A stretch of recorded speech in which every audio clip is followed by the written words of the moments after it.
Très chers amis Purim Sameach, nous allons dire quelques mots sur la Megillah que nous allons lire ce soir et demain, et bien sûr quelques mots sur Purim, qui est une journée extraordinaire dont il faut profiter le maximum et surtout ne pas perdre. Lorsque vient une date comme celle-ci, le 14 Adar ou le 13 Adar ou le 15 Adar ou le 14 Nissan ou le 15 Nissan, le 6 Sivan, etc., nous ne faisons pas une simple commémoration d'événements passés, mais, nous expliquent les commentateurs, nous revivons les journées passées. Le 14 Adar de cette année, c'est le même 14 Adar d'il y a 2500 ans. Le cycle de temps, c'est comme une roue qui tourne, et chaque fois, nous retombons sur le même moment. Le 14 Nissan de cette année, c'est le même 14 Nissan d'il y a 3300 ans. Le 14 Adar de cette année, c'est le même 14 Adar qu'il y a 2500 ans, à peu près. Certes, le décor change, l'ambiance change, la société dans laquelle nous vivons change, mais c'est le même jour, avec la même sainteté et avec la même puissance. Et il faut donc en profiter et demander à Kadosh Baruch Hu de nous agréer, de nous exaucer, de nous soutenir, de nous guider. Voilà, chers amis, c'est marqué dans le Passouk Vaya'avor Mordechai. Que signifie Vaya'avor Mordechai? Donc, lorsque Mordechai a été mis au courant du complot qui se tramait entre Achashverosh et Haman, Mordechai demande à Esther d'intervenir auprès du roi. Dans un premier temps, Esther refuse. Ensuite, elle accepte et elle demande de jeûner pendant 3 jours, jour et nuit, sans boire et sans manger, pas comme certains cousins qui mangent en cachette le jour et qui s'empiffrent la nuit, mais sans boire et sans manger ni le jour ni la nuit pendant 3 jours. Et c'est marqué donc, elle a demandé donc que tout le peuple d'Israël prie pour elle en préparation de cette entrevue risquée avec Achashverosh. Et c'est marqué, il va y avoir Mordechai. Mordechai, alors, on peut le traduire que Mordechai a fait passer le message, mais on peut le traduire aussi différemment. Donc, on peut traduire aussi, il va y avoir Mordechai est passé outre. Il est passé outre l'interdiction de jeûner, puisque nous étions le 13 Nissan, et le 13 ou le 14 Nissan, et donc Esther demande que l'on jeûne 3 jours, donc 15, 16, 17. Pendant la fête de Pessah, on devait jeûner, ne pas manger la matzah, ne pas manger le maror, ne pas boire les coupes de vin. Et c'est à cette époque-là, il faisait déjà le 2e jour de Yom Tov pour ceux qui habitent hors d'Israël. Donc il y avait 2 jours de Yom Tov. Donc il est passé outre toutes ces interdictions pour accomplir l'ordre de Esther en vue de cette entrevue tant redoutée. Si on passe outre une interdiction, c'est que on est sûr que c'est la meilleure solution, la meilleure et l'unique méthode pour être libéré. Sinon, on ne peut pas se permettre de tenter sa chance alors qu'on n'est même pas sûr que ça marche et qu'on n'a aucune raison de penser que ça va nous libérer et que ça va nous servir. Si Mordechai accepte de mettre de côté Pessah et la mitzvah de la matzah, la mitzvah du maror, etc., et de jeûner pendant les 3 premiers jours de Pessah, c'est que il est sûr et certain que c'est ça la bonne solution et la bonne méthode. La bonne guérison, la vraie et l'unique guérison à notre problème. Mais il y a encore une autre explication. Vaya'avor Mordechai. Le mot Vaya'avor nous rappelle immédiatement le Vaya'avor. Le Vaya'avor que nous disons à Kippour. Ça veut dire l'évocation des 13 attributs de miséricorde. Effectivement, certains commentateurs nous disent que Akadosh Baruch Hu a révélé cette prière et son intensité à Moshe Rabbeinu le jour de Kippour, quand il lui a donné les 2e tables de la loi et qu'il a pardonné au béni Israël. Mais la première fois où cette prière a été dite en communauté, tous ensemble, c'était à l'occasion de Purim, c'est Mordechai. Vaya'avor Mordechai. Mordechai a récité le Vaya'avor. Avec qui? Avec 22 000 enfants. Alors, il n'a probablement pas donné un cours, même magistral, à 22 000 enfants, même s'il y avait des micros et des amplificateurs. Il n'est pas évident de tenir en place une classe de 22 enfants, à plus forte raison 22 000 enfants. D'accord? Donc, mais probablement, il les a réunis pour prier. Et prier avec 22 000 enfants, c'est extraordinaire, mais c'est possible. Quand vous voyez une vidéo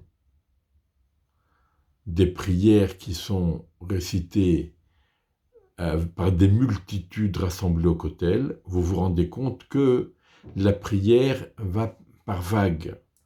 Au début, il y a le noyau central avec l'officiant qui sont autour, et ensuite, ceux qui sont plus loin, ils entendent le noyau central et ils disent, il y a un décalage entre les différents cercles de proximité par rapport à l'officiant. Eh bien, c'est la même chose. Mordechai, il a réuni 22 000 enfants et il a récité avec eux Vaya'avor et il a prié avec eux pour le salut du peuple d'Israël. C'est marqué dans le Midrash que Mordechai a demandé aux enfants, à 3 enfants, Psok li psukra, dis-moi ton pasouk. Qu'est-ce que tu as appris aujourd'hui à l'école? Un lui a répondu, Altira mipahad pitom. N'aie pas peur du malheur qui survient subitement. Akadosh Baruch Hu nous sauve même des malheurs inattendus. Ce pasuk fait référence à la première fois où Amalek s'est battu, a déclaré la guerre contre les Béné Israël. C'était après la traversée de Yam-Souf. Vayavo Amalek, Vayilahem Béni Israël, et Israël Birfudim. Amalek est venu, il a déclaré la guerre au Béné Israël, à Refudim, la paracha que nous lirons demain matin, le jour de Purim. C'était inattendu, Akadosh Baruch Hu nous a aidés et nous a sauvés. La deuxième fois où Amalek s'est battu contre les Béné Israël, c'est dans la paracha de Beha'alotra, c'est dans le livre de Bamidbar, quand Amalek se déguise en Canaan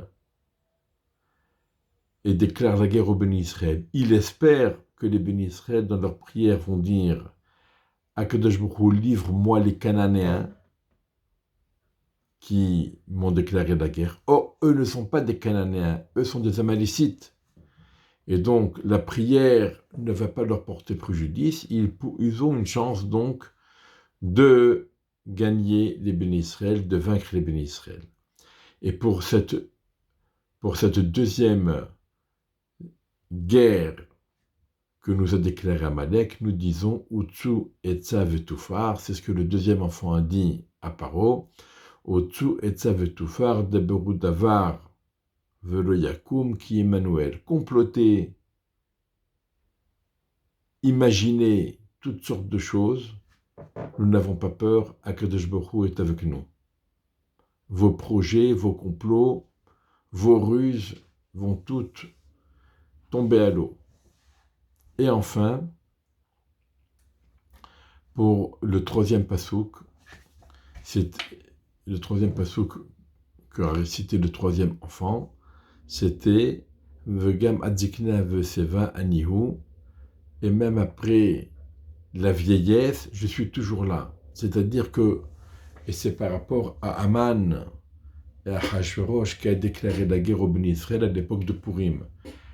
Lorsque Aman a proposé à Hachverosh de s'attaquer au Béni Israël, Hachverosh a refusé. Il a dit comment je vais m'attaquer à ce peuple. L'expérience, l'histoire montre que tous ceux qui ont voulu s'attaquer au Béni Israël ont fini par périr dans des conditions atroces. Je ne veux pas. Alors Aman a réussi à persuader Achashverosh, pas par l'argent. Achashverosh n'avait pas besoin de cet argent, il n'en voulait pas. Mais Aman a dit à Achashverosh, leur Dieu, il a vieilli, il n'a plus la force. Il fait la sieste, il dort. Et c'est pour ça qu'on dit, c'est pas ça, quoi, tu crois que j'ai vieilli, j'ai faibli, je dors.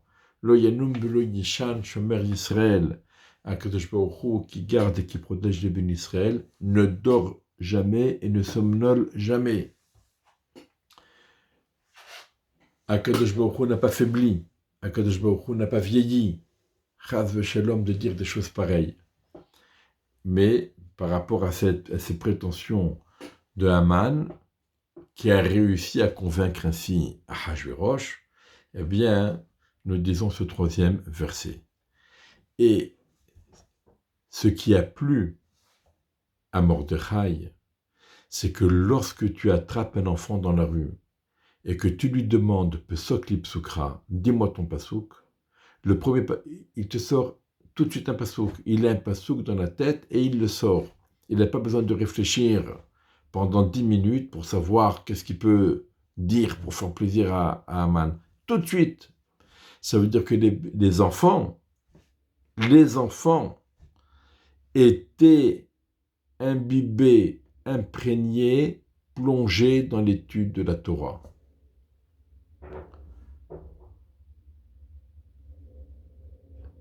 C'est ce que Zeresh, la femme d'Haman, lui a dit lorsqu'il s'en revint endeuillé et sale, dégoûtant, après le tour de manège qu'il a fait à Mordechai, parce que sa fille, voyant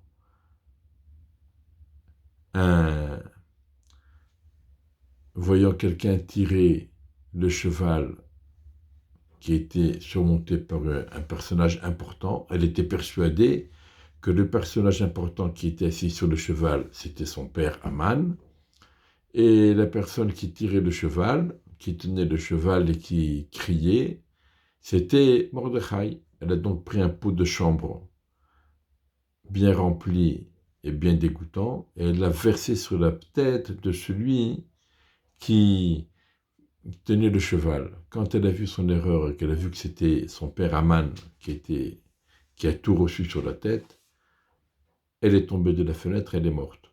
Donc Haman était à la fois endeuillé par la mort de sa fille et tout crasseux, toujours à cause de cette même fille.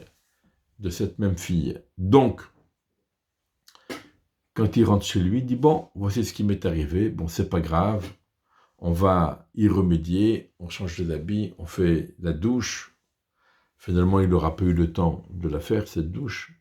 Mais il a dit, c'est pas grave, ça tombe pas, c'est pas tout à fait le bon moment, c'est pas le meilleur moment, mais c'est pas grave, ça arrive, tout peut arriver. Zeresh lui a dit, non monsieur, im misera Yehudim, Mordechai, asher achilot alin pol lefanav lo tuchallo. Si Mordechai, devant qui tu as commencé à tomber, est de la descendance des Juifs, tu ne pourras pas le vaincre.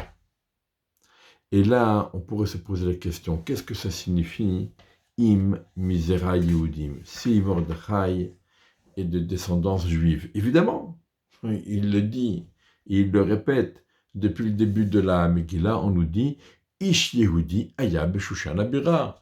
Il y avait un juif, un Yehudi à Shushan, et son nom c'est Mordechai. Et de même, quand les serviteurs du roi demandaient à Mordechai pourquoi il ne se prosternait pas, il a fini par leur dire parce que je suis Yehudi et qu'un Yehudi ne se prosterne pas devant une Avodah Zara.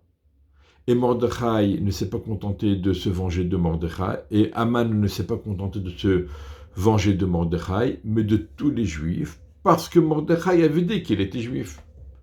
Donc qu'est-ce que ça veut dire Im Misera Yehudim? Il y a une première explication. Si Mordechai est un descendant de la tribu de Yehuda, alors tu ne pourras pas le vaincre. Mais s'il est descendant d'une autre tribu, tu pourras. Ça peut être une des explications qui est rapportée. Mais il y a une autre explication qui est rapportée dans les commentateurs, et c'est la suivante. Si Mordechai puise sa force, s'appuie et s'entoure de Zera Yehudim, des enfants des Juifs.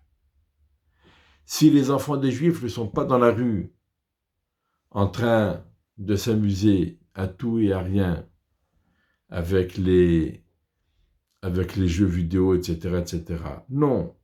Si Mordechai est entouré et s'appuie de Zera Yehudim, des enfants des Juifs, qui sont là pour étudier et qui sont là pour prier, c'est ça la force des enfants.